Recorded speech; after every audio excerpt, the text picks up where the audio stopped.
All right, well, it is officially 5:30 p.m. We will go ahead and officially kick off. Good afternoon, everyone. How's everyone doing today? Good, awesome. Well, I'm glad you all are here tonight for session number 6, and honestly, it is truly it blows my mind that we're already at session number 6 for the program. I mean, time is just flying by to me, and I'm sure you all are having a great time with this program. And I'm happy that you guys are here every single week and getting to learn about the city. But we are just over the halfway mark at this point in time with the program. Just a couple quick announcements that I'll go ahead and mention before we officially kick off with the presentation for tonight. I did send out the registration links for the City University tours that'll be happening end of next month. So go ahead and sign up for those if you haven't already done so. The final date to submit for the tours is October 13th. So make sure to do that before then, if you don't mind. I did see that a lot of you have already signed up for the tours, which is great. We have 3 coming up that I hope all of you guys can attend those, because it really gives you a good perspective on some of the different city facilities that we do operate for the city of Port St. Lucie. Also, I just want to point out that for those of you that are just now walking in, you are able to go ahead and grab your box dinner for tonight. And once the official Parks and Recreation Department presentation starts, you can go ahead and start eating at that point in time. So go ahead and grab your box dinner now, and we'll go ahead and eat soon. All right, so on that note, we will go ahead and get formally underway. Tonight, we have a very special guest joining us this evening to provide opening remarks. We have our very own Councilwoman, Stephanie Morgan, who is here tonight. And to say that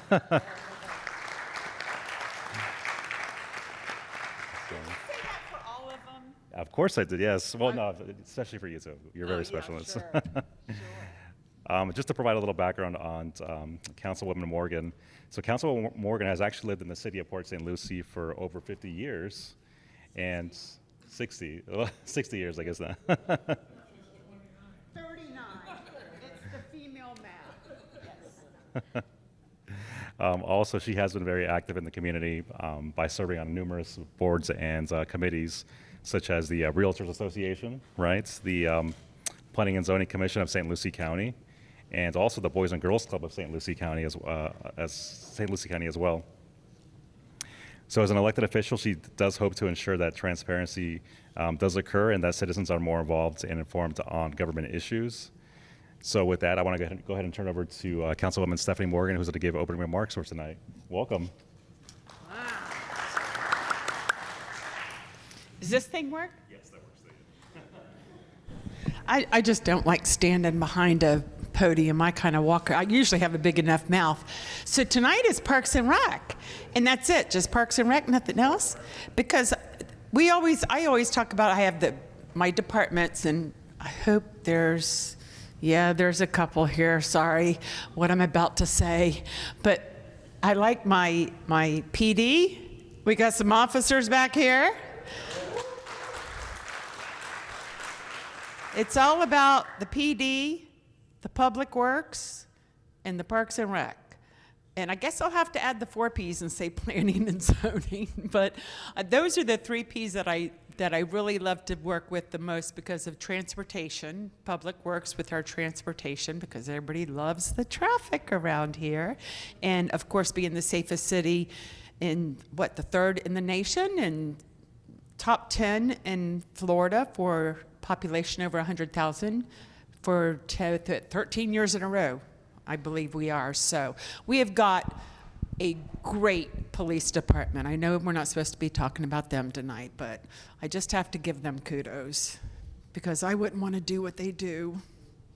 Not nowadays. So God bless you and keep safe, and thank you for keeping us safe. So a little shout out for them.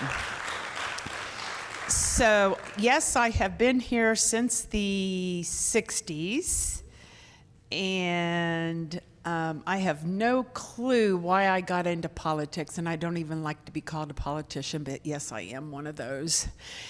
I am a real people person. I love to be involved in the community, and you can ask me anything. It doesn't matter what you ask me. I don't know every single thing. Don't claim to know, but I will find out. and that's what I will do. I know there's a lot of issues that are going on in Port St. Lucie, and we're having our growing pains. We were now just bumped up to the 6th largest city in the state of Florida. We have surpassed Fort Lauderdale, but we are also the 3rd largest in land mass. We're over 121 square miles. So you have to take that into effect also. I'm sure you've also heard about a lot of this from the other speakers. I don't know what you really want to hear. I do serve on the Transportation Planning Organization, which does a 40-year plan for transportation and on the roads for the whole entire county to make sure that we have enough roads that are widened so that we can flow better. Not like St. Lucie West, but I won't say the bad words. Of course, when I was here, that wasn't even there. But with that, I serve on the St. Lucie County Fire District Board. I serve as their chair this year. So by serving on the different boards, it has taught me so much of what goes on in government and what goes on in our own community. I applaud you for taking this class. I think it's awesome. Ask questions. No question is stupid. No question is dumb, because if it was, you should see me on the dais all the time, because I'm asking them all. And I don't care. I want to know, and I'm always wanting to know and learn more about the city, and I don't proclaim to know all of it. So thank you for taking this, and don't forget to ask the hard questions too, because it's nice to see people even come out to the meetings. And you can always speak if you want. You can tell us the good, the bad, the ugly. I would prefer you to call or come to a meeting and talk to us instead of posting it on that Bookface or Instagrits or whatever it is, because that just causes a whole slew of not really good things being said, and then it seems like it gets infighting. So we like to take things, and I just want to give a short story. Yesterday, a friend of mine calls me. She's stuck at a red light, 5:30 at night. She goes, Stephanie, I'm stuck at the light and I can't. It's cycled 6 times and it's not turned. And it was at Crosstown and Bayshore. I was like, okay, poof, what do you want me to do? I'll turn it green. But anyway, I told her about, and I know you guys are telling everybody about it, 1PSL. Download the app 1PSL. I told her if she would have just had that app ready, it would have GPSed her, it would have known the exact time, what was going on, it would have been recorded, and everything would have been done. But I took it a step further, and I called 1PSL, got transferred to the police department, who transferred me to 911, non-emergency. I told them, never mind, I'd take care of it in the morning, and they were already out there this morning taking care of it, and it was a faulty camera. So things like that we can take care of. Just call 1PSL, and we'll get on it and we'll find out. Don't bookface it. But anyway, thanks again, and if you have any questions for me, I'm here. You can ask me anything. And enjoy the evening and enjoy the nice food and our lovely caterers. They're my favorite. And you're going to have fun. I've already played golf in there. So far I'm, what was it, three? Where's Avi? I don't want to lie. It was not 5 times. It was 4 times for the pitching. I got it on the 4th, and I got it on the 4th or 5th in the putting. So there you go. You got a challenge on for you. So enjoy the rest of your class. And again, thank you for your interest. And come on out to a meeting sometimes. You don't want to come to a late one. And I can't believe I left my phone on. Sorry about that. I just got this dumb watch and I don't know what to do with it. And okay, you'll show me how to figure it out, because I can't figure it out. I think it was a phone call. Awesome. Thank you so much, Councilwoman Morgan, for being here tonight. We really appreciate it. And yes, we are going to actually have a couple of games for you all tonight, which I'll go ahead and let our Parks and Recreation Department talk a little bit more about that here in a little bit. But to formally introduce the department and start the presentation for tonight, I do want to go ahead and mention that our Parks and Recreation Department is award-winning. The department's mission statement of the department is to ultimately strengthen our community by offering exceptional leisure, cultural, and innovative recreational opportunities. Some of the values of the Parks and Recreation Department, which again you'll hear a little bit more about in detail, include service, innovation, diversity, and engagement.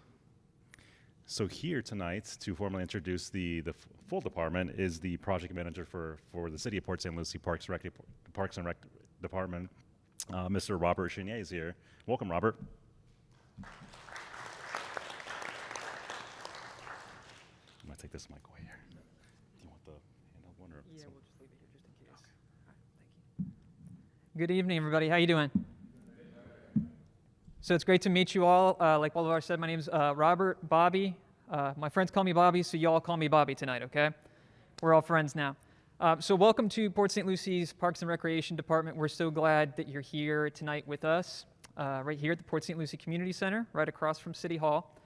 And we got some of our great team with us tonight to tell you a little bit in a short amount of time about everything that we do in Parks and Recreation. And it's more than just parks, and it's more than just recreation. It's a little bit of everything. So we're excited to be able to share what we do with you tonight. And so to get started, the first topic we're actually going to talk about is something that may sound a little strange, but it's the topic of safety. We're very proud that we have very safe parks and recreation facilities. And to tell you a little bit more about that, we've got two of our park police officers here tonight with us. I'm going to have them come forward, talk to you a little bit tonight about what the Park Officer Program is, what that does, what that means, and how safe they help us keep our parks and facilities. So I'm going to let them introduce themselves. Thank you. Appreciate it. Greetings, everyone. I'm Parks Officer Morestant. To my left here is Parks Officer Chamberlin. We're glad that you guys came out this evening. On behalf of our chief, we'd like to thank you all for joining us. Also, we'd like to thank Parks and Recs for putting this event together. To move a little further, how many of you guys within the city frequents the parks in the city? Show of hands. Not too many. Do you guys have kids that goes to the parks? No. You guys need to go to these parks. No. Oh, it's still a park, right? That's awesome. So our main objective here at the parks is to make sure that we provide a safe place for the community. I'll give you a quick story. About last week, I had a 14-year-old guy. He came to the parks. He felt like he needed to take a match, took it to the restroom, and he lighted the trash can on fire. It caused a huge ordeal. But I'll tell you one thing, because I have a relationship with some of these kids at the parks, I was able to identify who this kid was. So if I never had that relationship with some of these kids, I was never going to be able to identify that. Made contact with that child, made contact with his parent. Although it was on video, their parent did not believe that their child would have done something like that. And also the child also denied it. Of course, he's 14 years old. I took the child to jail because we have a no tolerance here at the parks. After I took him to jail, I also trespassed him from all city parks for about a year. Now, I don't want you guys to think that, we're just trying to hammer down on these kids. That's not the goal. We do have a diversion program, but because of the incident, I was not able to refer him to that program. I had to arrest him because it was a felony that he committed. Where's the next slide? I'm sorry. Okay. In our unit, we currently have, it's about 6 parks officer. We have our commander, Commander Izzo. We have our Lieutenant Black, Officer Morestant, Officer Chamberlain, Jackson, Tumblin, Ludmer, and Herzog. Within those 6 parks officers, we do have 2 of those officers. They're committed to truancy. So, when they're not dealing with truancy, they're dealing with parks. For the most part, we make sure we get into these parks. We make sure that, we keep it a safe place for you guys. If you think about it, Port St. Lucie there's about 240,000 residents here in Port St. Lucie. And there's about 40 parks here. So, with our team, we try our best to get into these parks. It's not easy. but we do our best to make sure we get into these parks. You got anything you want to add? No? Any questions as far as law enforcement and their involvement with the parks? No? Oh, we got a question right here.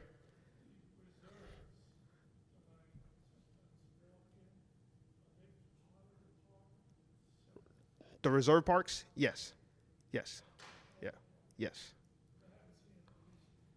So like I said, so some of the major parks that we have like a large population at, we try to frequent most of those parks. We don't have too many issues at these reserve parks, so that's why we're not in there as much. Not saying that we don't pass there, but just some of the larger parks that have a larger population in them. So we try to be in those parks, so for the most part. And oh.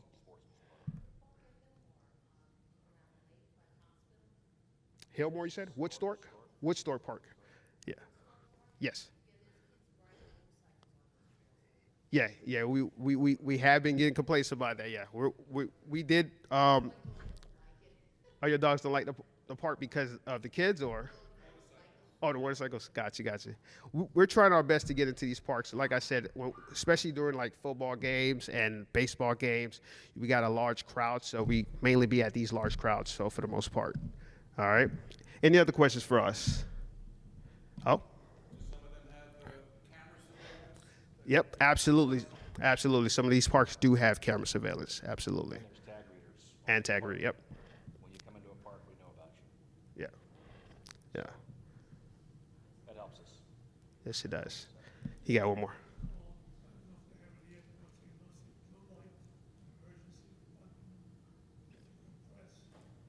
I'm not sure what that is.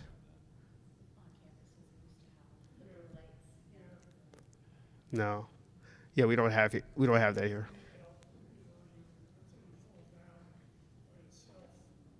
Like a medic alert?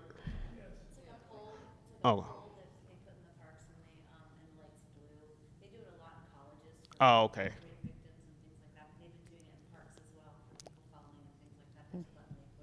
Oh, that's a good idea. We'll bring that up. That's a really good idea. You had a question? Oh, okay. Any other questions for us?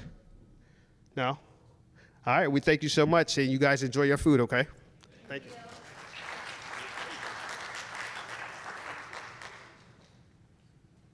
Thank you again, officers, for your service to the community and for helping us out Parks and Recreation. Thanks again.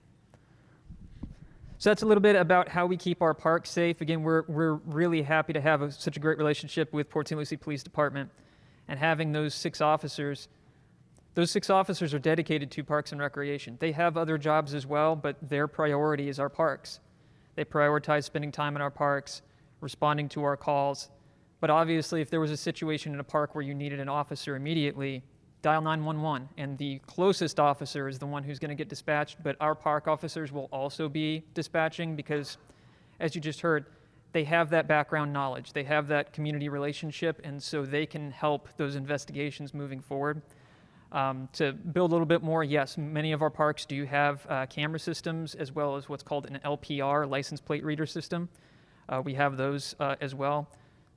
Those things help us. They're not meant to be an invasion of privacy to spy on anyone, but in an instance where you see someone walk into a restroom facility and then the restroom facility is vandalized, we've got a place to start, and it helps our officers make sure that those things don't happen anymore. So we're very happy with the safety that we have in our parks, and it's in no small part thanks to our relationship with Port St. Lucie Police Department. So we just want to give them that recognition. So moving on, I'm going to talk to you a little bit about Port St. Lucie Parks and Recreation. So here at Port St. Lucie Parks and Recreation, we have 5 what we call signature facilities. And so just going through the list, you're here at the Port St. Lucie Community Center. Kind of on the southeast side of the city, you have the Robert E. Minsky Gym. Over on the east side, you also have the Mid-Florida Event Center. If you're looking at the front of the building, everything on the north end or left of the front door is actually a section of the building that we run. So it's all recreation and fitness. You'll hear a little bit about that tonight as well. On the east side also, the Saints Golf Course is the city's public golf course. You'll hear more about that tonight. And also we have the Port St. Lucie Botanical Gardens is also on the east side of town. So those are our 5 signature indoor facilities.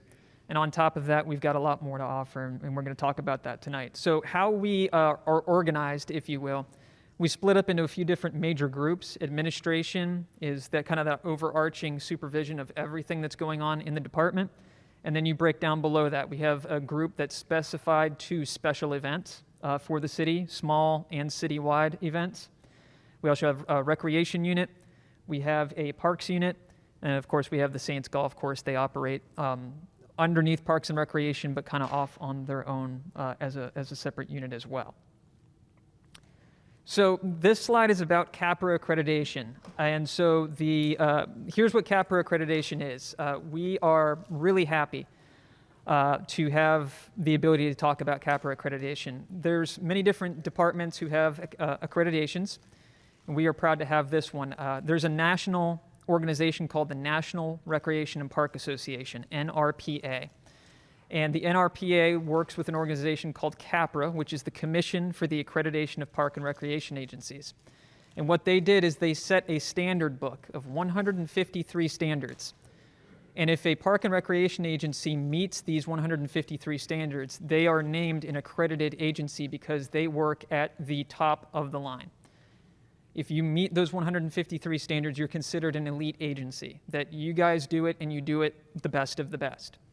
And so it's a 2-year-long process to go through accreditation the first time. Our department did it in 18 months. And of the 154 standards, we met 153 the first time through. It's a minimum that you have to get first time to do 142. We met 153 of 154. And the only one that we missed was a transitional plan that is a kind of a citywide effort, but we are taking that on at the department level. And we're going to get 100% of them next time. We have to reaccreditate every 5 years. So just because we got accredited once, we don't stay accredited. We have to continue to show that we are operating and improving continually. And so it is our group effort that in 25-26, when we go for reaccreditation, we will meet 154 of 154. We want to continue to get better, get to that perfect line, and then hold the line. So that's what we're really excited to be able to share with you, is that you have an accredited agency. There's 24,000 park and recreation agencies nationwide. Of those 24,000, only 193 hold this accreditation, and this is one of those agencies. So we're really proud of that. We talk about it a lot, and there's some people who are probably tired of hearing us talk about it, but it's a big effort, it's a big deal, and we're really proud to be able to share that with you.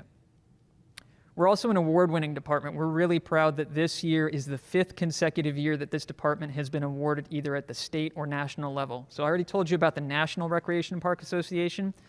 Each state also has its own statewide entity. So we have Florida Recreation and Park Association, FRPA.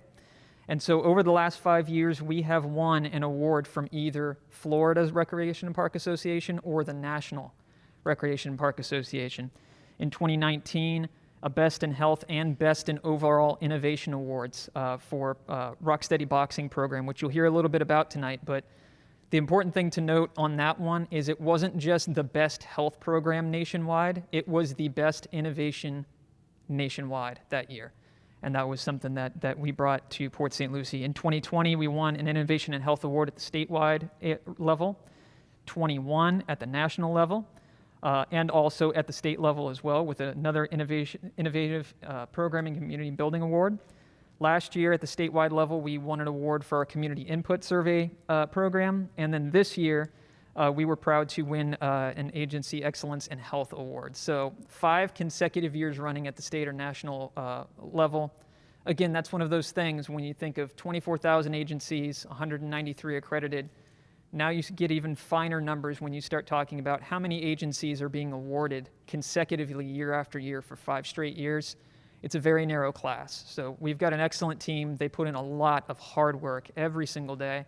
And these awards are just the tip of the iceberg as far as recognition for what they do. So we're really proud to be able to share that with you and let you know that your Park and Recreation Agency is a good one, we think. And so if nothing else, there's a quick note that you can put down there. We have our website, pslparks.com. The Saints Golf Course has a website, saintspsl.com. We have a Facebook group on Facebook if you're into social media. We also have e-newsletters for both the Saints and for the department at large that are sent right to your email box right at the beginning of each month. And if you need anything ever at all, our main number, 878-2277, will ring right to the front desk right out here, right where you first walked in, and someone will be there. They will answer your question, and if they don't have the answer, they will get it for you. We're huge on customer service, and so we're really happy to be able to provide that information. So if you ever need anything, ever have a question about Parks and Recreation, reach out to us. We love to be able to serve you and answer any questions you may have. And so we're going to dip a little now into each of those work units I talked about earlier. The first one is administration, which I'm a part of. So our main office is here in this building, kind of right down the hall from us, and we provide leadership for all internal work units and oversight. We take care of executive leadership. We take care of department financials, reporting, strategic planning, record retention, research, outreach, communication, you name it. There's a lot that goes through our administrative team. We provide oversight for our 10-year master plan and our CAPRA accreditations efforts. And in fiscal year 21-22, this is an important one for us to touch on, volunteerism. The volunteers who serve in Port St. Lucie Parks and Recreation in one single year alone donated over 29,000 hours of service to the city. I say that because we love our volunteers. There's no way we could do what we do. We would not have the awards we have. We would not have the accreditation we have if we didn't have the efforts of our volunteers. They're very important to us.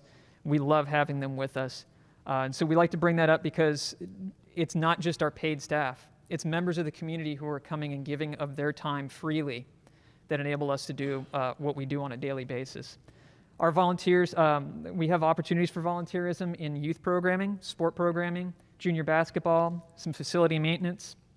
The Saints Golf Course, a huge team of volunteers. You'll hear a little bit about that later on, but I think we're about 50, David, 50, 55, somewhere in there. 55 volunteers just at the golf course alone. Special events, we can always use volunteers for that. Also clerical assistance. With volunteerism in the city, you have to be 16 years or older to be a volunteer. And because we deal with youth and seniors and everyone in between, all of our volunteers are processed the same as our staff is, through an FDLE, background check, you name it. So we know that our team, whether it's our paid staff or our volunteers, it's safe people. We're out there, again, keeping things safe and fun for you in Parks and Recreation. And so now we're going to move into parks. Is there any questions so far that I can answer before we move into the next work unit? Sir. The volunteers, is that effort to turn that into a career in Parks and Recreation? We have seen, in the past, we have seen some volunteers who have, come in and they've served and they've found that they loved it and have applied for positions with us before. So yes, we have seen that before. So it can happen. Yeah. Any other questions before we move into parks? Okay. So I'm going to cover parks for us tonight. So with parks, we have over 45 park and recreation locations spread out around the city. As you heard earlier, we're a large city, 120 square miles. So if you look at departments that serve communities of our size, we actually don't have enough parks. We could always use more. What's interesting comparing us to cities of our size, though, is we don't have enough parks, but our parks are larger on average than most cities of our size. Most cities of our size have very small parks. Our parks are very large. They're very amenity rich. And we're happy to be able to provide that, but we are a little low on if you benchmark us against others, but we're working on that. So we split our parks up into different sizes. We have community parks, we have neighborhood parks, preserves, botanical gardens. We have a new class of parks coming in the near future that Kelly Boatwright will be talking to you about in a little bit. We have sport fields, sport courts, access to water sports, fishing, boating, kayaking, canoeing, multiple trails, walking, cycling, running, you name it. McCarty Ranch Preserve, we have over 3,100 acres of preserve space out there that also features a rustic camping element. You'll hear a little bit about that in a little bit. And park pavilions and camping spaces can be reserved online. And so that's a kind of a high look at it, and so we'll kind of break it down. Community parks. So we've got community parks in the city. These are larger, more developed parks, many more amenities inside of them, multiple sport facilities. They're open 8 to 10, and they have a light curfew at 9:30. So at 9:30, those lights will shut down. And those amenities in there, you'll see some of them, picnic pavilions, but really heavy emphasis on sport fields, multiple sport fields, maybe shoreline fishing, depending if there's a body of water there, ADA restrooms, parking areas, dog parks at select community parks, trails, electricity, water, outdoor volleyball courts. As I said, we have community parks and neighborhood parks. The easy way to tell the difference, a community park has lights. A neighborhood park does not. So after dusk, when the sun goes down, our neighborhood parks close. The community parks stay open a little longer because we have lights for the fields and the sport courts and everything like that to keep them open a little bit longer. Some upcoming projects that we're working on, we have a lot of different projects that we're working on, and there's new projects for things that are brand new, but we're also going back to our existing parks and also making sure that they're up to date, making sure they're maintained and kept safe and beautiful for you. And so there's a lot of parks that we're working on right now. Fitness stations, construction projects, updates to infrastructure, fiber for security. Because again, the more fiber that we can run, now we can add cameras to that park. We can help keep that park a little bit safer. Things of that nature. Two that you're going to hear about a little later, Jessica Clinton Park is getting a brand new playground. So is Whispering Pines Park. Those are just some conceptual drawings of what those will look like when they're complete. I think Kelly's going to be talking a little bit about that later. But really just beautiful, brand new playgrounds that we're offering in some of these parks. Neighborhood parks. These are developed, semi-developed. They're a little smaller. They have a little fewer amenities to them. And like I said earlier, there's no lights. So at dusk, those parks do close. Essentially thinking we're now moving down in scale. We've gone from large community parks to now smaller neighborhood parks. They're closer to neighborhoods. They may be more of a walk from your home instead of a drive from your home. But these are more just kind of passive recreational spaces. There's still a lot of the same amenities that you'll find at community parks, but instead of multiple versions, you'll see one or two. But a lot of those same amenities are shared throughout our neighborhood parks as well. Again, that really key thing being the organized, lit sport fields are not at our neighborhood parks.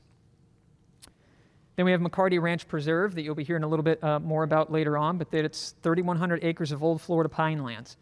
It's Florida country out there. It really, truly is. The city purchased it in 2012, incorporated it in 2013. And it's a multi-use project. It's not just parks and recreation land. In fact, it's not. It's for water in the future. So it's this great partnership of multiple different agencies throughout the city that are partnering on this project to really make it something that the city needs, both for infrastructure and for recreation as well. It's an environmentally passive recreation area, so there's walking, there's cycling, there's horseback riding, there's fishing, non-gasoline powered boats, kayaking, canoes, things of that nature. Disc golf is out there, and again, primitive camping, some RV sites and primitive tent sites that right now don't have electricity or water, but those are things that you'll be hearing about later on tonight, so stay tuned. And then the Botanical Gardens. Has anybody been to the Botanical Gardens over here on the east side? Many of you. Great, it's good to see. So the Botanical Gardens is a fun one. That is a partnership with the Friends of the Port St. Lucie Botanical Gardens. The key thing to note about the Botanical Gardens is that that building is operated, programmed, rented out, you name it, by the Friends of the Botanical Gardens. They are a 501c3 nonprofit agency. They're 100% volunteers. We don't have staff running that building. That's a partnership with a 501c3 that helps us run that building, that is doing all the planting there, keeping up the gardens. They're taking care of all that programming. It's something that with the current workload, the current staffing levels we have, we probably could not offer that to the city of Port St. Lucie, but thanks to this group of dedicated volunteers and this 501c3, that Botanical Gardens is a beautiful place to go and walk around. 20 acres of preserved space, educational programs. The facility is rentable for weddings, parties, things of that nature. On-site gift shop. And again, completely managed and operated by that wonderful team of volunteers over there. So really happy about the botanical gardens over there. And of course, the expansion that's happening next to botanical gardens. You'll hear a little bit about that as we move on tonight. And so, before I turn it over, is there any questions so far? Yep. Yeah. Just so we can get it on record here. There you go. I just want to know a little bit about the oversight of the botanical gardens, if there is oversight. Yeah, so absolutely. It's not that we kind of turned the keys over to the 501c3 and said, have at it. We do have oversight between our assistant director and our deputy director of parks. We do provide oversight to them. We do have an agreement in place with them that defines what is going on there, how it works, everything like that. So there is oversight back to us. And it's a great partnership. It is not to say we don't have staff there. We actually do have some staff members there, but they take care of more outside of the actual garden area. Landscape maintenance, things of that nature. Some of those, there was a problem, they can respond to, a broken pipe or something like that. So there is oversight, there is partnership there, but that, who is running that gift shop? It's the volunteers. Who is, renting the space out for weddings? The volunteers. Things of that nature. So it's a really great kind of symbiotic relationship there that we think works really well. Any other questions? Okay, so at this point, with no more questions, I'm going to be turning it over to Kelly Boatwright, who is our Parks Project Administrator, and she's going to be talking to you about some upcoming projects.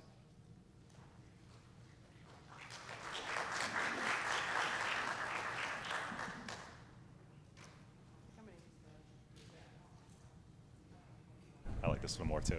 Yeah. Good evening, everyone. Thanks for coming out tonight. I am Kelly Boatwright. I am the Parks Administrator for projects here in the city. This is Paul Grives. He's our project coordinator. We're a small division, but we have a lot of exciting things coming to the city. A lot of construction projects.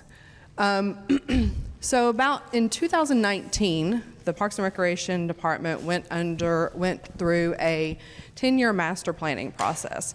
So what that did was that identified facility needs and program needs throughout the city, knowing that we're a large city. We were a large city in 2019, and that we were only going to get bigger, over the coming years. We wanted to identify some of the deficit areas of the city and some of the deficit facilities and programs that might be needed in the coming years. So in that process, we did some very thorough public engagement. We met with residents, stakeholders, city council, city management, and we were able to identify a lot of the needs that you see here listed. And the 10-year master plan is a pretty large document. But from that, we were able to come up with what we call our key pillars of the 10-year master plan. And up there, you'll see things like, further development of the Riverwalk project. That's now currently known as the Port District. Phase 1 of Torino Regional Park and Sports Complex site. Land acquisition for joint use stormwater treatment park sites. Improvement to existing park sites. Development of Apache and Winter Lake parks. Citywide Trails Master Plan. And Phase 1 of the Tradition Regional Park site. So I know that a few weeks ago, Ms. Jennifer Davis, who is the director of the Community Redevelopment Agency, spoke with everyone. Does everybody remember Jennifer? Yeah. I recognize you, actually, all together, Manuel. Hi. So we are very lucky in that, we do get to partner with other departments within the city to bring some of these great projects to our residents. And the Port District happens to fall within a community redevelopment agency area, as Jennifer, I'm sure, explained to you all. But the Port District also has a lot of recreational amenities that we want to bring to the city, or we have been in the process of bringing to the city. So some of those things include the Boardwalk Connection, speed zones in the river, the WOW playground. For many years, the city council and city management has been listening to residents, and they want to have a destination area in the city, and the WOW playground has been kind of our key term as we've been going through that process. Middle track development to include a pad-ready restaurant site, branding, historic homes refurbishment, conservation track trail connections, and camera system. So these are the projects that are currently ongoing at the project as we speak. They're either in planning, in development, or they're in a phase of coming very soon. So if you've been in that area recently, you've probably seen a lot of activity on that site, right? So this is one of our early concepts for the WOW playground, as we call it.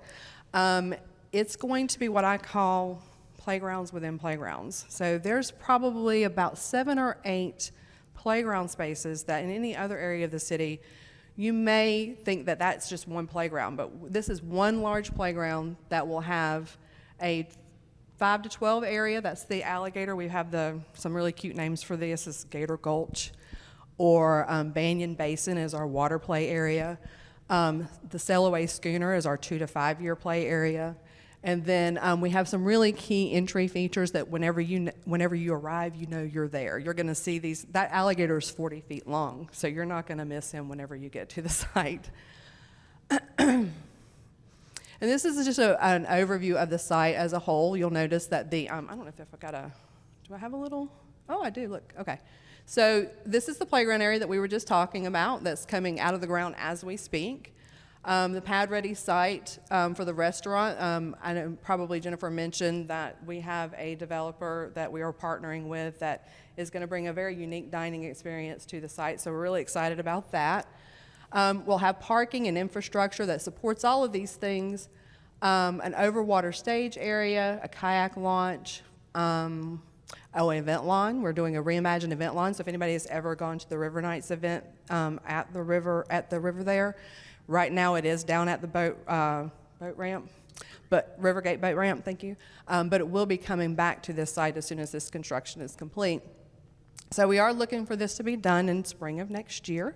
All things going as planned. And we've had some delays, as a lot of projects do these days after COVID. There's been, supply chain issues or one thing and another, but we've worked through them and things are moving right along.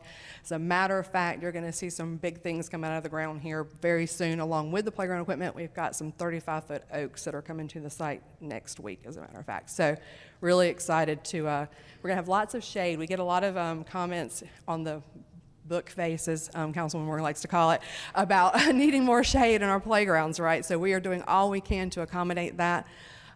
We will look for them to be, they might need a little time to flourish once they get there, but we have all expectation that it's going to be a beautiful site when it's complete. Oh, still on there we go. So this is the Port District Master Plan. So a couple of years ago, those projects that I was just mentioning, those have been in the works for many, many years. But then kind of through that process, City Council and City Management recognized that this was going to be a district. So we wanted to start contemplating how we would want to develop this district as the years move on and as our city grows and we make this into a destination.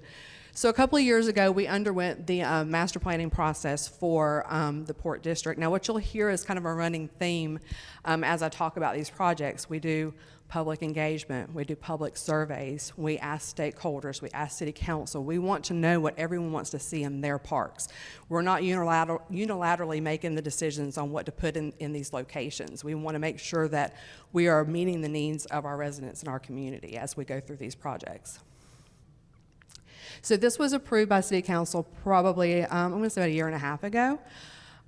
And so this actually concentrates a little more on developing the north side of Port St. Lucie Boulevard. So if you're familiar with the area that's from about Tom Hooper Park all the way up to Lingate, this focuses more on those areas, but it's more passive recreation. We're not looking to highly develop this area. It's more like walking trails, because one of the number one things that comes up on almost every survey, not almost, every survey that we do is more hiking, biking, and trail and connectivity. So we are working actively to provide those things within our projects as well.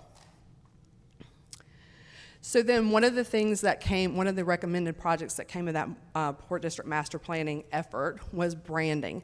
So that is one of the projects that we have been able to incorporate into our current, what we call CIP, our Capital Improvement Plan.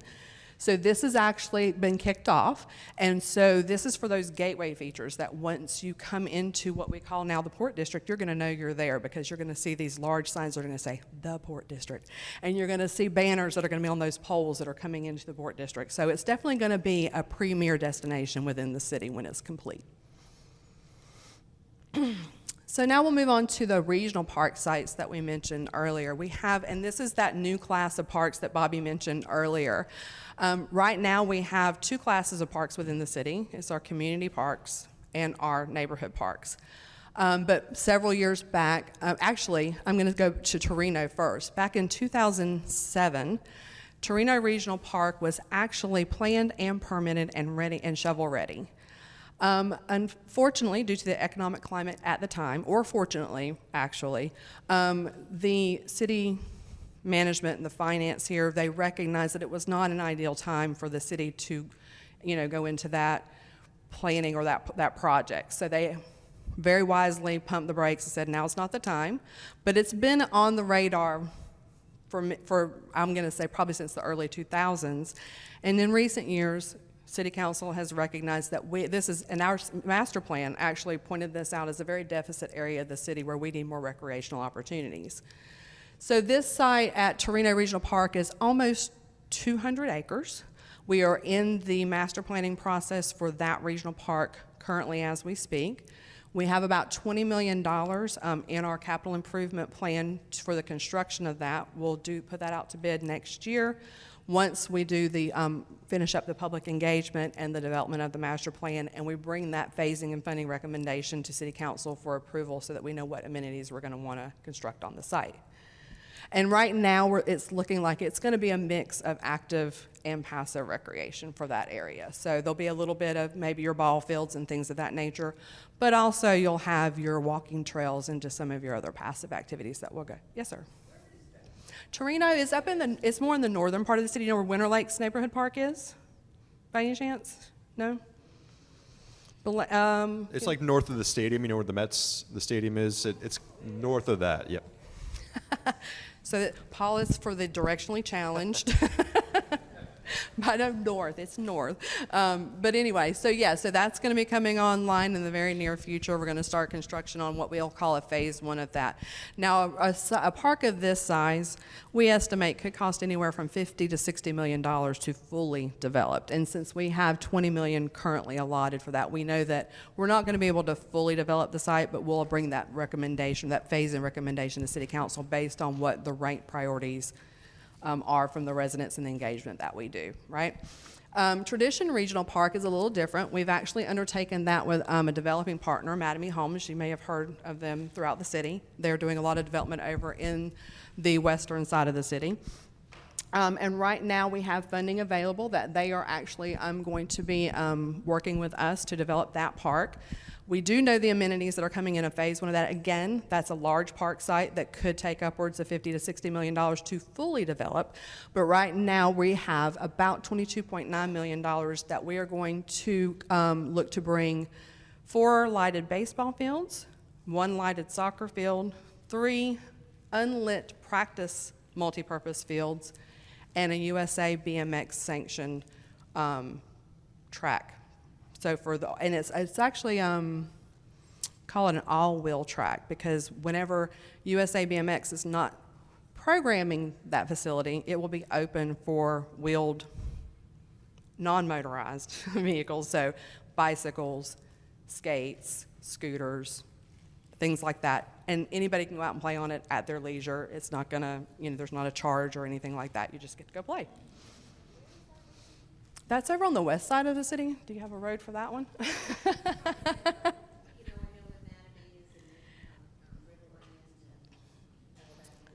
It's in the Mattamy development area. Yeah, that's one of the reasons why they have an interest in, because they've told their residents that they're helping us bring this park online, because that's why that joint effort is there. It's because they're very interested in making their residents happy too. So good. Yep. Okay. So this is the rendering of the Tradition Regional Park site. So it shows those amenities that I spoke of. This one does not actually. I should have updated this, and I apologize, because where you see the 3 soccer fields here. This is actually where the USA BMX track is going to be located. And then you'll have 1 lighted soccer field here, and then the 3 unlit here. But other than that, and then this quad of fields, we are not building in a phase 1. It'll be this quad here. So that'll be coming online in the near future as well. As a matter of fact, we just came to an early works agreement with the Mattamy Homes Group. They're going to be moving dirt on site probably within the next 45 days to start on that piece, and then we should start construction within the next 3 to 6 months. Okay, and then this is just kind of an example of what may come to. This is a regional park in a different area of the state, but we are doing, we've done 1 public engagement, stakeholder meetings back in January, and we actually put out the surveys. We had back over 1,000 responses from the survey, so we got a lot of really good input for the Chenier Regional Park site. We are under the conceptual master plan design phase right now, and City Council has asked that we do a traffic impact study for the area as well to go along with this. So that might delay this a little bit into the first of the year, probably bringing this plan to City Council. But we think that was a wise choice for us to kind of understand what those impacts might be and how we may need to incorporate some improvements as we bring this park online. And this is the Riverland Paseo Park site. I think Bobby had it on an earlier slide, but we are also developing this with GL Homes over in that same area, as you mentioned. There's going to be 1 lighted softball field, 2 lighted multi-purpose fields, a dog park, and then the infrastructure that will help maintain that facility. And this will be a lit facility, so it'll be one of our smaller community parks, but a community park nonetheless. I'm sorry? So the question is that it's kind of by the hospital, just, let me think, just south of the hospital. It's kind of back, tucked away right now, but it'll be fully developed around that in a few years. Thank you. And then this is one of the major pillars of our 10-year master plan as well, but we have undertaken this along with our high performance public spaces team. So what that is a cross-section committee of departments within the city that work together to leverage their funding or leverage the land that they have to see if there are things that we can do jointly that will cover a multitude of needs. So if we have a stormwater site per se, maybe we can beautify that, maybe we can put some park amenities there, and then we have not only a stormwater area, but we also have a good little recreational area as well. And then the improvements to existing park sites. So as Bobby mentioned earlier, we do have a new playground coming to the Whispering Pines area over there by Minsky Gym. I believe they have just recently started constructing that, so that should be done within the next, I would say, it usually takes, I think it's Compin that's doing it, usually takes them 3 to 6 months to get these completely done whenever it's a playground replacement like that. Jessica Clinton Playground should be very close to being done. If not already, are we close? Within? I think the weather has held that one up, but I think about 2 to 3 weeks it'll be complete. Right. Yep. I knew we were really close. That's going to actually be a very impressive playground. If you're not familiar with the story of Jessica Clinton, she was a young resident here in the city of Port St. Lucie who unfortunately passed of a heart condition when she was 17 years old. And her mother has been a very big proponent of getting AEDs and things like that into different locations and facilities so that, you know, these types of things maybe don't happen as often in the future. But the lovely thing about this park is it was planned with Miss Jessica in mind. It has 17 little hearts around the playground. Apparently, she took sign language in high school, and there's a sign language board that's included. So there's a lot of little nods to Jessica. So I thought that was very sweet and a very good, a very, very lovely nod to a lovely young lady. So, and then we have O.L. Peacock Senior Neighborhood Park, and we actually undertook the master planning process in partnership with our Neighborhood Services division a couple of years ago, and we did get that completed. We actually are looking to start a phase 1 of the construction of that very soon. We were awarded what they call a FERDAP grant for that park.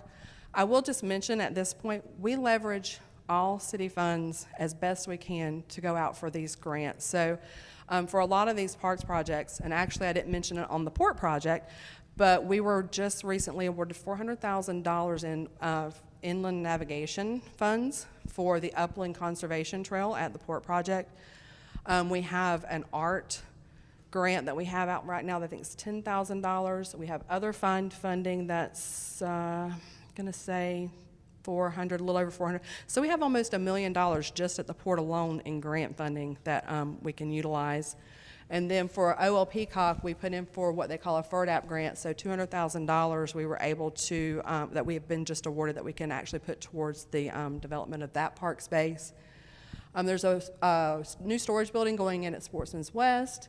And then the McCarty Ranch Preserve Recreation Master Plan, we currently actually just started the design for that. And actually we have an activity next door that we're hopeful that we can get some good input from you all tonight to see what it's mainly for camping expansion or more passive activities, because as Bobby mentioned, this is one of those sites that we are collaborating with other departments on.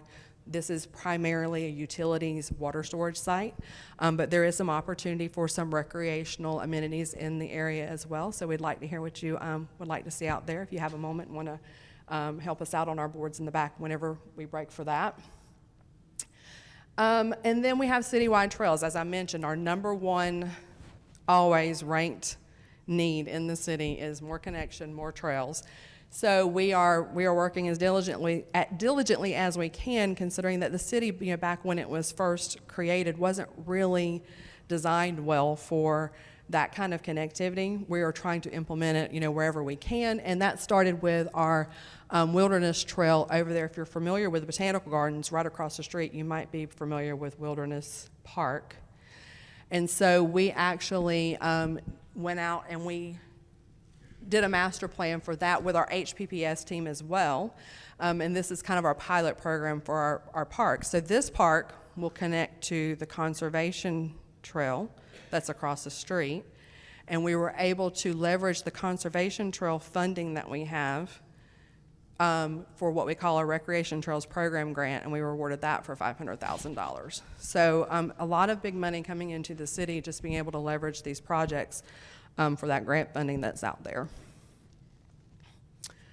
And this trail will come probably we'll start on it in the next 6 or 8 months. With that grant has come we do have some extra environmental approvals that we have to go through. So that's kind of given us a little bit of a delay, but we are hopeful that we can get this started very, very soon. And that's it. So any questions on park projects? I know that was a lot. No. Okay, so in our capital improvement plan that I mentioned earlier, we do allocate funds, or we do go through a budget cycle every year, and we work to start incorporating these projects that have been included in our 10-year master plan. So when we have funding in our capital improvement plan, we can leverage that. When I say leverage that, generally speaking, these grants that we're talking about require match funds. Right. So because we didn't have funding for Wilderness Trail to construct anything on the site, we were able to make the connection to the conservation trail across the street with a crosswalk, make it one project, and because there was funding there, we can match that funding to create a funding mechanism for Wilderness Trail. Right, exactly, yeah. So she just asked, what do we mean by leveraging funds for grants? So, yes, ma'am. I'm going to give you the mic here. Give me 1 second. You're building parks. I confirm what I'm saying, that you're building ball fields, you're building soccer fields with a grant by Mattamy and the GL homes as well, all right? And that's geared for family, right? That's geared for mostly family. All I know is that all those homes on that area of tradition are for senior citizens. So I'm asking, why are you building where the majority of these homes are only for senior citizens? Are they though? Yeah. In tradition? addition, I was going to say, there's family homes over in that area as well.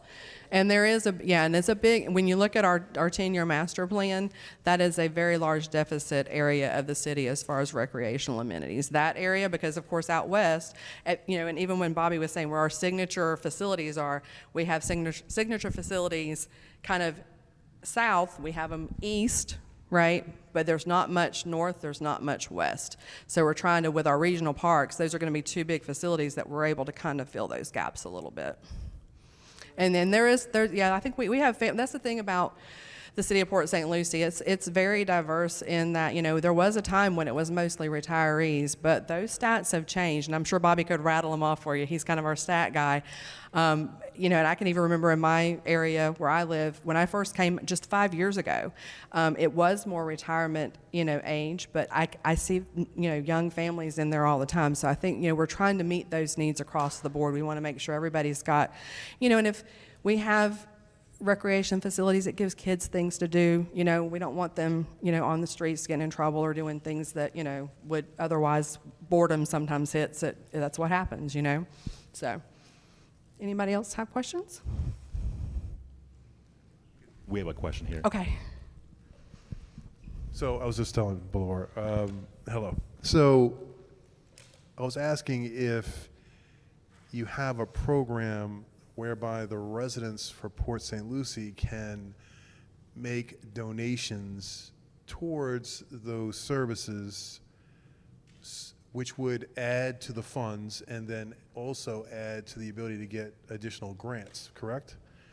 Now, let me elaborate on that. So if you did a campaign, like an email or flyer campaign to the residents where they could donate 25, 50 bucks, 100 bucks, 500 bucks, and then they could choose whichever project they want, and then you can have a brick with their name on it, which costs $2.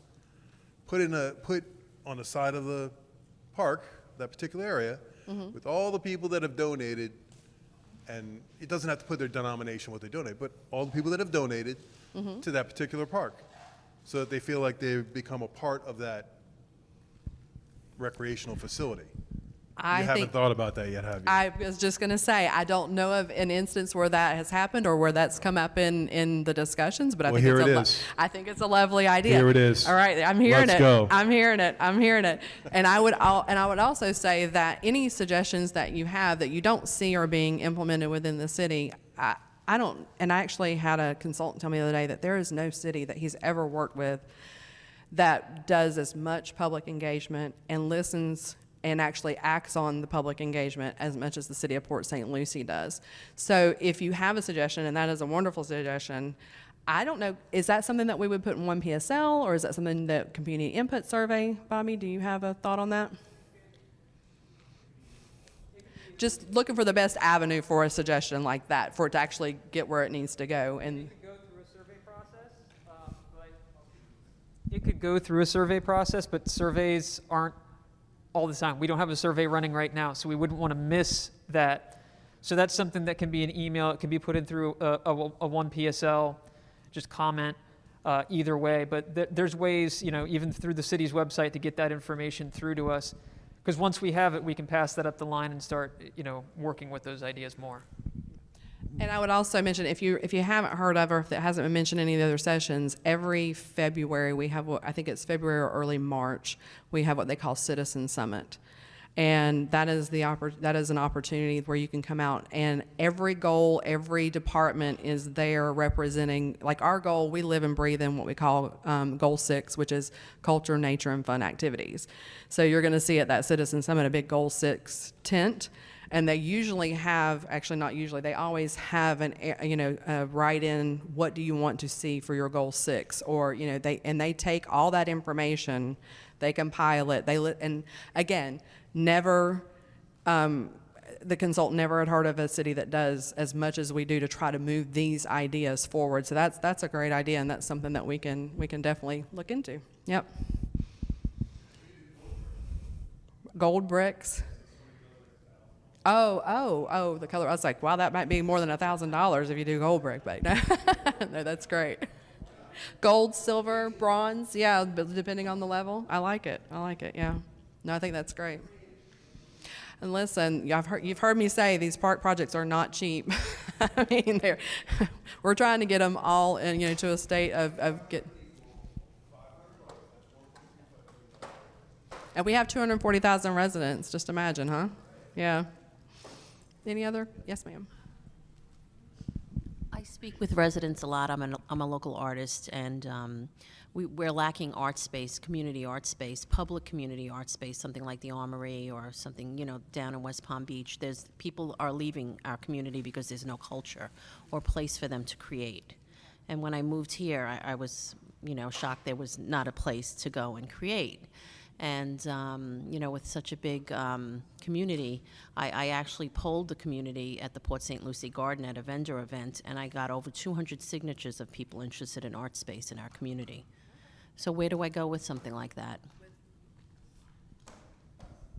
Again, to Bobby's point, if you have that information and you want to email it to, I would say probably Kate Parmalee in the city manager's office. She is our strategic planning director, and she kind of takes these ideas and I've never seen anybody that could make things come to fruition when you never thought they could. She has some pretty brilliant ideas and how to make things work herself, so it's impressive. So yeah.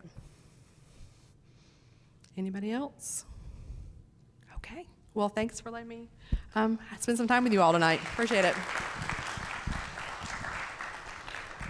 Thanks, Kelly and Paul, for everything you guys are doing. They are a very busy team. I think Kelly had kind of mentioned it earlier. They're, kind of a 2-3 person team right now, and all of these projects are funneling through their hands. So they're very, very busy.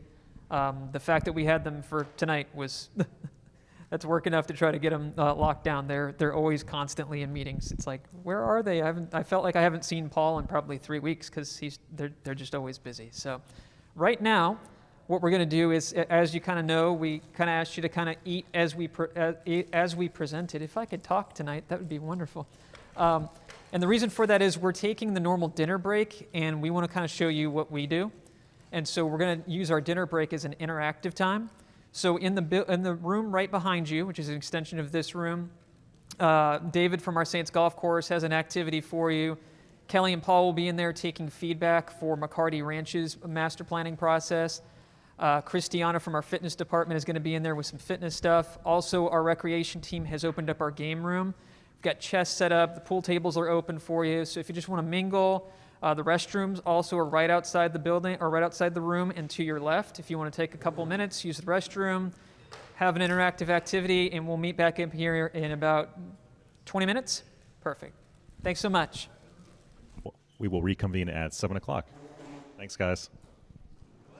All right, everybody. It is 7 o'clock. We're going to go ahead and kick back up with the presentation.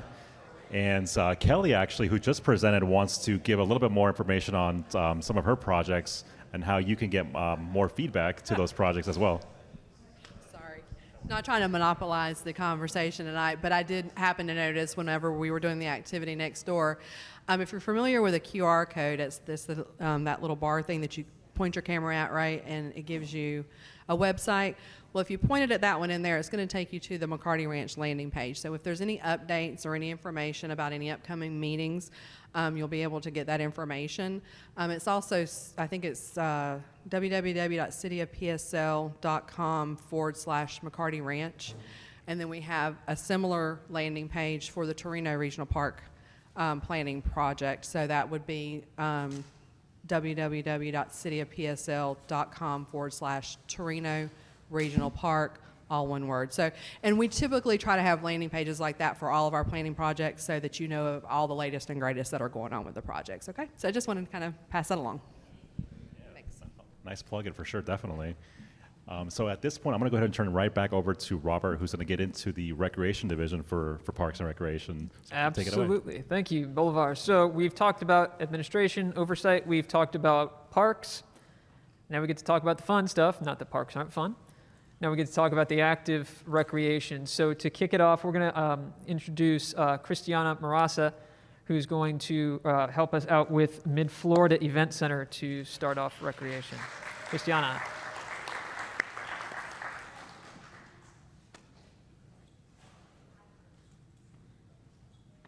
All right, so I am a fitness coordinator for the city. I am gonna dabble in recreation at Mid-Florida Event Center. We also have a fitness center over there, so I do spend about half of my week there, half of my week here.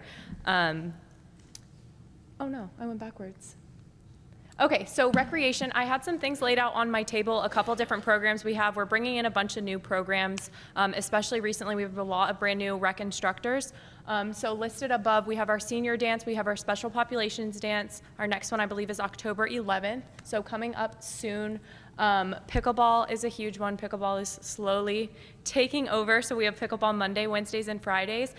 Coming in November, we also are gonna do another round of Glow Pickleball, Glow Zumba, and Glow Volleyball, so that will be fun. We did a Glow Pickleball a couple weeks ago. It was really popular in a fun way. I know pickleball is super popular, so we're always looking to do more and more of that. And we also have pickleball Tuesdays and Thursdays over at Minsky Gym, so we have it 5 days a week now. We also run our summer camp, homeschool PE, so children who are homeschooled, they come in to get their form of physical education class.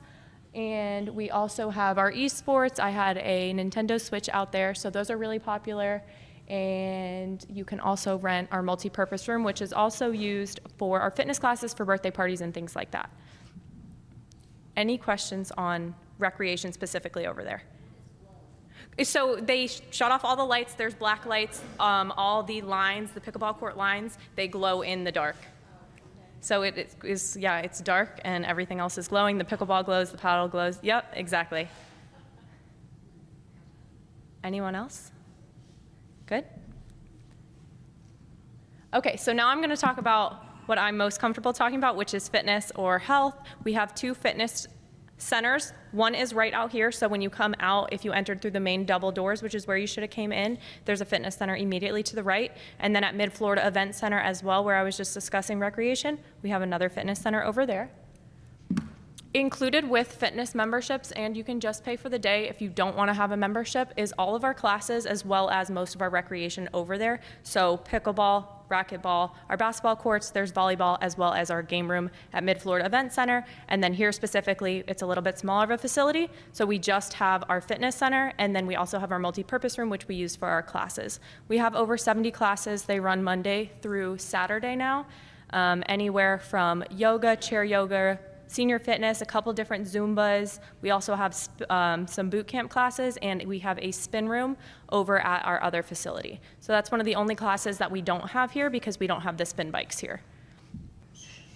I know Bobby mentioned earlier our 2019 award was for Rock Steady Boxing. That is a boxing program specifically for people with Parkinson's disease. We run that class Monday, Wednesday, and Friday. Although you cannot cure it, we can slow the progression, and that is what we're doing in Rock Steady. And then on Tuesdays and Thursdays, we recently added PWR, which stands for Parkinson's Wellness Recovery Program. And that's kind of like Rock Steady, just no boxing, so it's a less impact, it's a lower impact class, sorry, where they do a lot of stretching and different movements to help slow that progression as well. And that's it for me. Do we have any questions? Yeah. I'm really impressed with the Parkinson. Thank you. Yeah. I've never seen it in any other city around the country, actually. Yeah, it's a really big deal. Rock Steady originated in Indiana, so they're headquartered in Indianapolis. My manager actually went out there when we first brought it here to be certified, and then all of our coaches now, including myself, there's 4 of us, we all had to go through the certification process and keep up with that yearly. And then we had a volunteer. She's actually a doctor in physical therapy, and she's who brought PWR here as well. Oh, fantastic. Yeah. That's great. Thank you. I see a hand raised right here in the back. Give me just 1 second.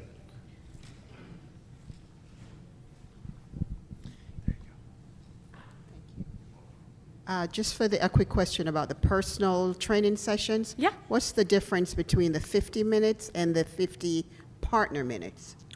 So that would just mean you're doing it with another person. Just one other person, not a group. We've had like 3 or 4. Great. Any other questions at this time? No? Okay, well, thanks so much. Thank Appreciate you. it.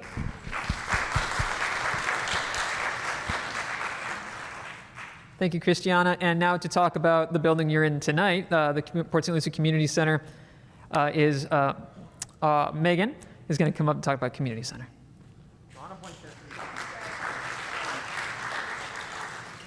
Hi guys, I'm so happy that you guys are here at the Community Center. This is my home away from home here. This room that you're sitting in right now, all of these walls can break down and we can set up to 500 people in here. And we do have, that's theater style, so we do have weddings, kinseys, birthday parties, all throughout the year. This past weekend we had 2 weddings, 2 baby showers, and a birthday party. So we're very busy. Let me click on to our next slide here. We also have our Winter Wonderland Fest, which is out front. It's a light show that we have, and we have our Christmas village up in the front and a Christmas tree, so stop by this year during the month of December. We have our fitness program, so we have Zumba class held right in this room here. It's blasting music, but lots of fun. About 30 to 40 women that show up, sometimes men too. And it's really fun here. We have the karate class. We also have tap class. We're going to be starting a hip hop class here as well. If you guys are interested in renting the rooms here, just send me an email and I'll look for room availability for you. So for your next special occasion, I'm your girl. We do have a new 3D printing class that we're holding here on Thursday nights. So if you're interested in learning that technology, I don't know anything about it myself, so please no questions, but I can get you an answer from someone and get your email and I will email you back. We also have the pool tables, which I was trying to gather some of you guys to come out and play. So 3 times a week, we have what we call our senior social here from 1 to 4 on Mondays, Tuesdays, and Thursdays, 50 plus. You're welcome to come and play pool here. You get a cup of coffee with that. We get a good group of people that come by, and you would just pay up at the front desk and pick up your pool balls and pool sticks. And then also on Fridays from 1 to 4, we have our bridge and mahjong classes. If you know anyone that plays bridge or mahjong, we are looking for you. So come by and play with us. Do you guys have any questions? Oh, great. Awesome. Yes. So it started, I believe, this week. Cheyanne, who's in the back, she's going to be speaking next. She'll be able to answer any of your questions on 3D printing. So, any other questions?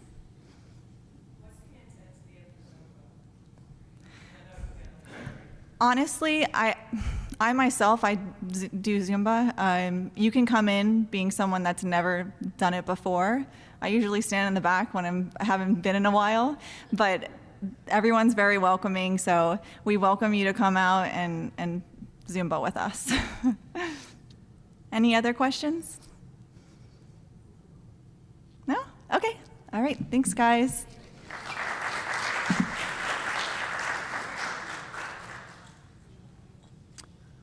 All righty. And so next we're going to jump to special events. Again, whether it's a smaller special event or a citywide special event, we've got a core team of people who specialize in that. And tonight you're going to hear from none other than the man himself, Calvin King Jr. If you need to know anything about shoes, this is your man. I'm just saying. He's got style.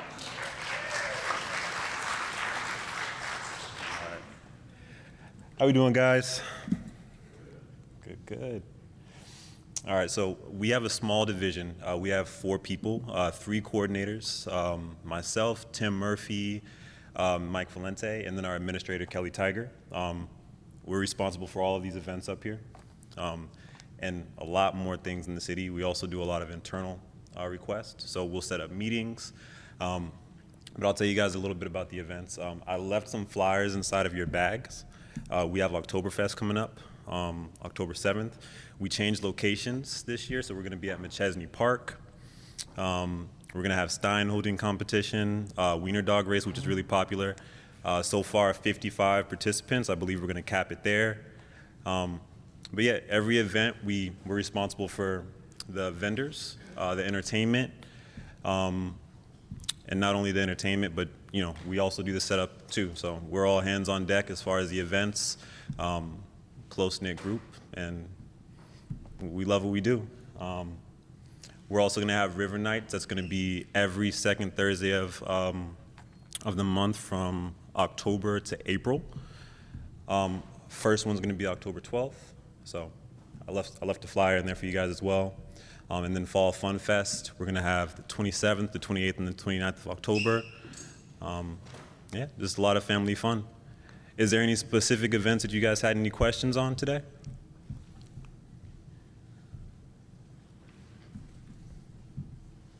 Yes, ma'am. Around the holidays, Mm-hmm. maybe not this year, do you have vendor fairs, like boutique vendor fairs that you have different vendors come in and sell their wares? So there's a handful of events throughout the year that we will reach out to vendors for.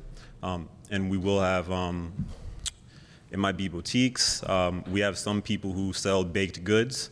And we also have food trucks at every event too. So we do reach out to a lot of food vendors to come out. And yeah, we don't have one specifically though, just for the vendors. Everything's entertainment.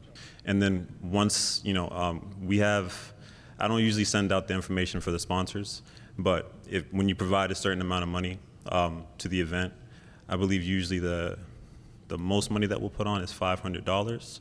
Some people, presenting sponsor is $1,000 plus.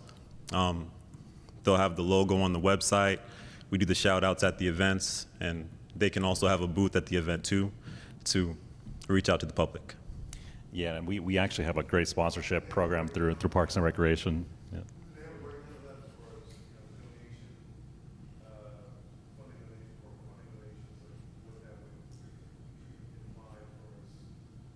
What was that?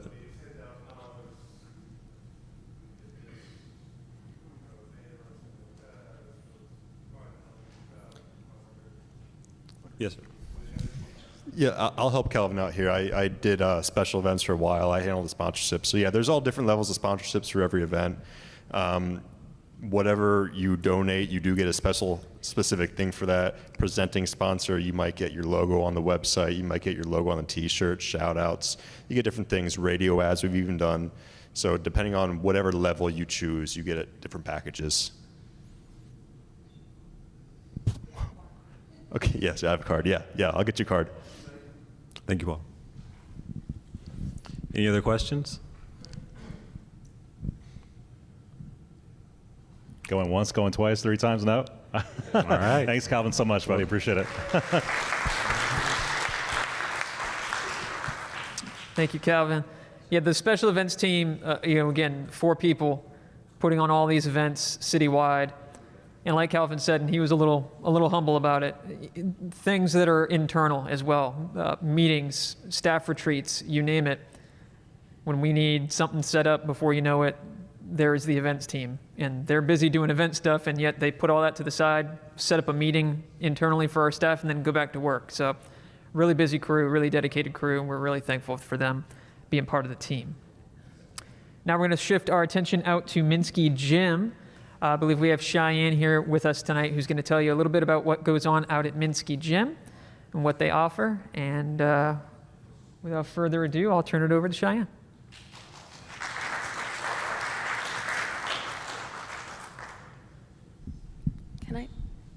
Does this move? I feel like really tall. Hi guys, we're nearing the end here, so just bear with me. Try to stay awake. Oh, thank you. Okay, just feel very. Thank you. Perfect. Awesome. Alrighty, so my name is Cheyanne. I work at the Robert E. Minsky Gymnasium, which it's not a fitness facility. That is the main misconception. It is a basketball gym. Other than that, we do have indoor volleyball as well. And all of these programs we offer there. We do have a few programs that we offer off-site, such as we have a wrestling program, some toddler and youth sport we have there. Some are at the park right across the street. So our main programs at Minsky are the Great Kids program, the junior basketball program, and the adult softball. We don't have the softball games there, obviously, but that is where we base all of our organizing out of. Community garage sale. If anybody has a small arts and craft business and you're looking to just set up a booth and see how your sales do, you could always rent a 10 by 10 spot in our field. It's the first and third Saturday of every month. It is $6.43.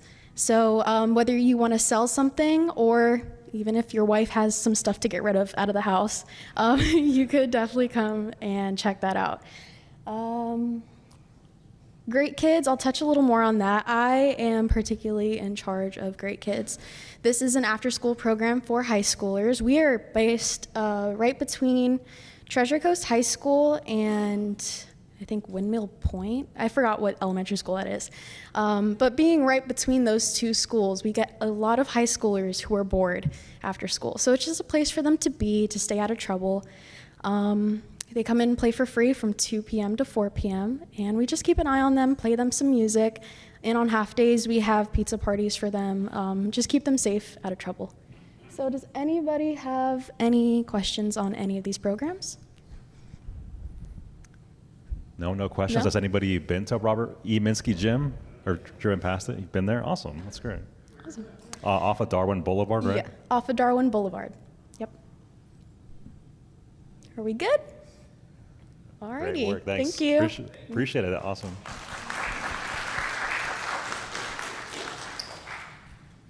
All right.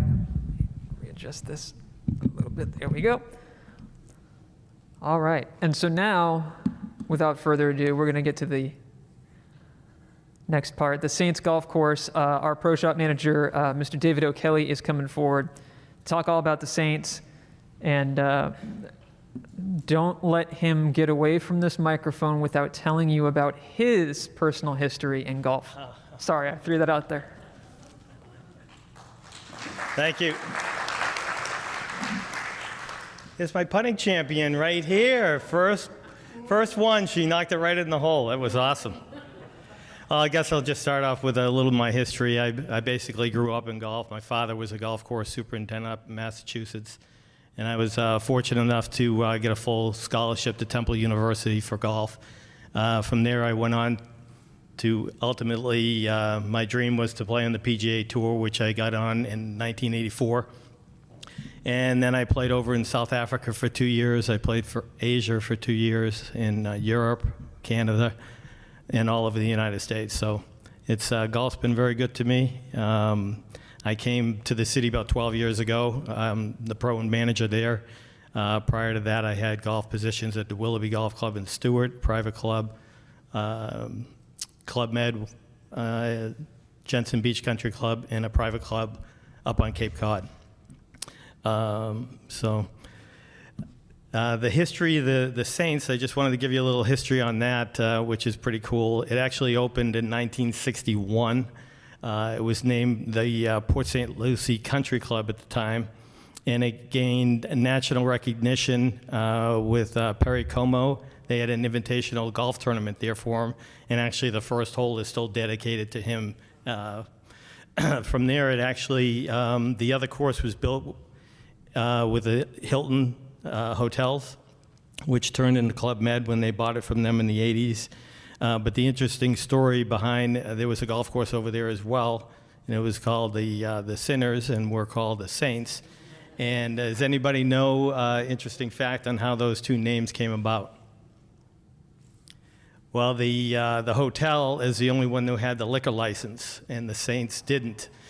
So they called the Saints, and the other sister course was called the Sinners. So it is an 18-hole championship golf course, which basically means that it's a par 72, and it has to have a certain yardage to be qualified as a championship golf course. We have two sides of the operation. There's my side, which is basically the golf side, checking the people in, the pro shop, which is fully stocked, and then the maintenance part of it, is the other side, which basically that's the product. If you don't have a good golf course, you're not going to have anybody play. And we were very fortunate. The city purchased the golf course in 2001 from Club Med. They actually gave it to them in disastrous condition. It was full of weeds. It was a wreck, and nobody was playing there.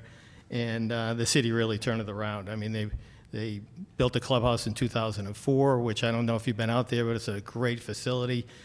It's got a banquet room. It's got the Saints Pub is in there. They have nightly entertainment. The food is really good. It's almost like it's a private clubhouse. It's not just your average public clubhouse. And it shows in the numbers. I mean, we did, last year we did 65,000 rounds. That was up from the year before from 55,000 rounds, which was a record. And that is a huge amount of golf, if you know about golf, for a golf course. Typically, courses, if they get to 40,000, that's really good. You know, we got to 65,000, which is, we're just busy every single day of the week. When I was over at Club Med, they were only doing about 20,000 rounds for the year. We took in over $2 million in revenue. So the Saints is doing fantastic. But it couldn't operate without the 55 volunteers I have, which is very challenging for me because I'm used to doing schedules where I have a short amount of people working a lot of hours. Here I have a lot of retirees working 1 or 2 days a week, and I get 55. It's like a big puzzle every week to try to figure out who's going to be working. And we really rely on them to show up. If they don't show up, we're really out of business. I need them for the carts, on the bags, starters, rangers. They pick the range. And being as busy as we can't be starting that many people off the tee without having a starter out there.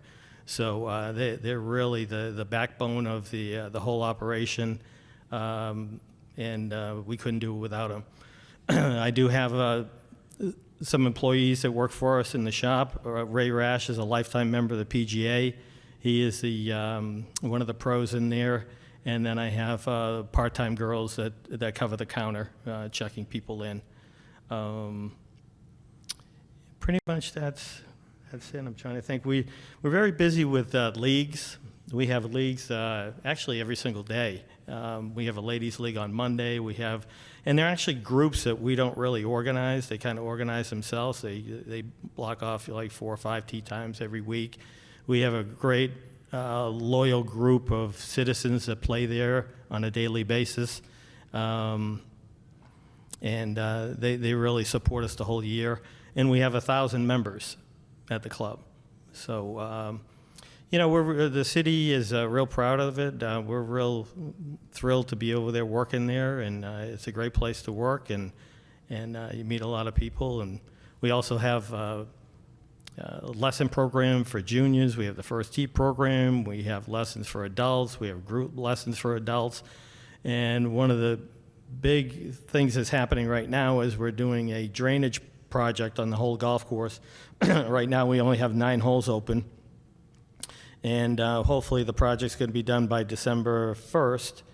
But the driving range is getting redesigned, which is really cool. They've made it a lot larger, and they pushed the range back.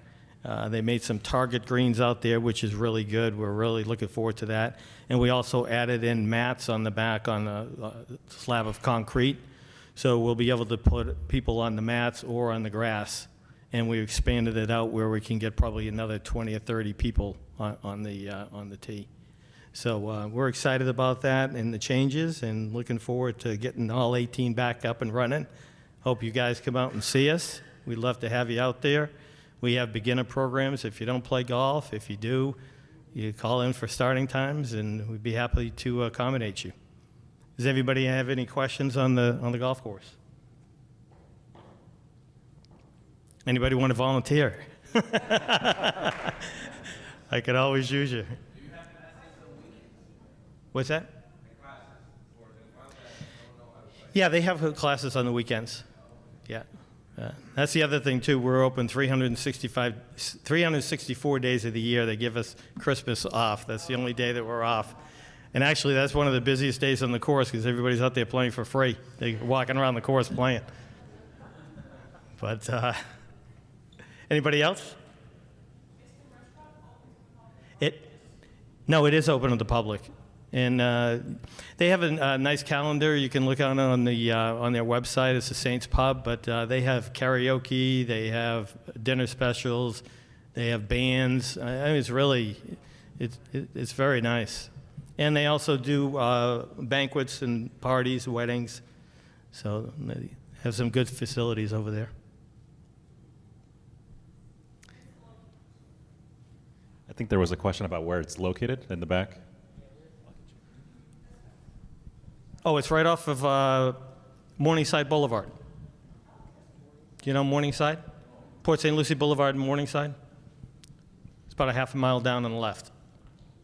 I'm just curious, there is a concern about golf being dominated by Saudi Arabia? By what? I'm sorry? By Saudi Arabia trying to have a golf monopoly. Yeah, basically, What do yeah. you- Well, they what got do the you- money. Yeah, what do you Follow the think? money with everything, right? Is that what it is? It's always about the money, yeah, probably. Yeah. But is it good for golf players? Well, it's actually good for the golf players. I mean, geez, for myself, when I was out on the tour, I mean, they don't pay you to play. You have to earn everything that you have, and basically you have to hire somebody to caddy for you. And if you miss the cut, you make zero money, and you make nothing for the week, and it costs you thousands of dollars to play. I mean, it'd be like the baseball players, paying to play baseball, and they're not making a salary. And if you hit a home run, you get extra money or something like that. So the restrictions on that other tour is they basically are paying these guys just to play, and they don't have to even win or whatever. They're getting millions of dollars just to show up and play. So for the players, it's a real good thing. So I could see why a lot of them did that. Because before, it's an individual game that you play, and whatever your score is, if you win, you make the money, and if you don't, you make zero. So that's kind of tough. It's interesting that 30 years ago, I was in Saudi Arabia for 2 years. They play at night. How do? Yeah. Well, it stays light until Yeah, what? that too, yeah. Yeah. Very cool. We actually had a night golf tournament recently. That was a lot of fun. Yeah, we had the glow balls and the sticks and everything, and people really enjoyed themselves. It was a lot of fun. Awesome. So I think we are out of time, unfortunately. Anybody else? I don't think there's any other questions at this time, right? No? Awesome. Well, thanks for Okay. the presentation, all the information. And if you have any golfer friends, definitely pass out that information as far as the Saints. I definitely think it's a good facility, and maybe some of you guys will pick up golf. Absolutely. So at this point, in as short amount of time as we could, we've given you as much information as we could about Parks and Recreation. We know it's a lot because there's a lot that we do, a lot that we offer, and a lot more we want to do. And that's, again, kind of like Kelly was talking about earlier. We do a lot of that public engagement on a regular basis in the project process. We do public engagement. I run a community input survey that our department on its own does on an annual basis. The city does a national citizen survey. We do a citizen summit. All of these different sources of being able to get information from the public, we take all of that in and we use it in our strategic plans at the department level, at the city level. And it really helps to ensure that what we're doing is we're doing this all together as a community. It's not just Parks and Recreation saying, here's what we offer, like it or not. It's we work together to make our parks a great place and a safe place and a beautiful place. And so we're really happy of our Parks and Recreation team. I just want to say here at the close, for my entire team in the back, thank you guys so much for a great night and for your willingness to step up. Thank you. And so if there's any questions I can answer, please let me know. If not, I'll turn it over to Bolivar. And yeah, just great work with the with these presentations tonight, and I do want to also commend the Parks and Recreation Department. And I always tell people that one of the best things about the city of Port St. Lucie is our parks facilities and recreation activities. So go on our city website on Parks and Recreation, their webpage. There are more parks than you could even imagine, and then more to come for sure still. Yeah. So it definitely is one of the best qualities of the city, in my opinion. But other than that, the only other things I want to just mention is for next week, we are going to be hearing from our building department. So I know a lot of you guys have seen the amount of building that's been happening over the last couple of years in the city. So they'll be presenting for the city. And then you'll also get to hear from our economic development administrator, Elijah Woodwin, next week as well. And we will be back at the City Hall Council chambers for that session. So other than that, thank you all again for being here, and you're more than welcome to take home the leftover food as well. Thank you all. Have a good night. thank you.